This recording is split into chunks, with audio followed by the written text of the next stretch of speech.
Police കുറ്റപത്രം സമർപ്പിച്ചില്ല. അട്ടപ്പള്ളത്ത് അതിഥി തൊഴിലാളി ആൾക്കൂട്ട അക്രമത്തിനിരയായി കൊല്ലപ്പെട്ട കേസിലെ പ്രതികൾക്ക് സ്വാഭാവിക ജാമ്യം അനുവദിച്ചു.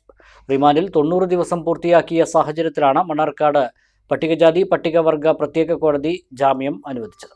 കേസിലെ പ്രതികളായ പാമ്പമ്പള്ളം കല്ലങ്കാട് സ്വദേശി എ അനു, കിഴക്കേ അട്ടപ്പള്ളം സ്വദേശികളായ N Anand, M Rajesh, M Shaji, B Jagadish Kumar, Mahalikkad സ്വദേശികളായ സി പ്രസാദ്, സി മുരളി എന്നിവർക്കാണ് ജാമ്യം അനുവദിച്ചത്.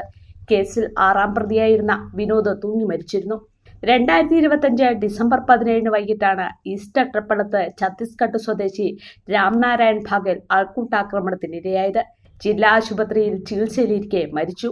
സ്പെഷ്യൽ പബ്ലിക് പ്രോസിക്യൂട്ടർ രാജീവ് നടക്കാവിൽ കോടതിയിൽ ഹാജരായി.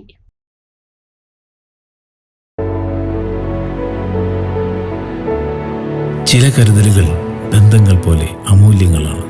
പഴരി ഗോൾഡ്, തലമുറകൾ കൈമാറിയ ആത്മബന്ധം.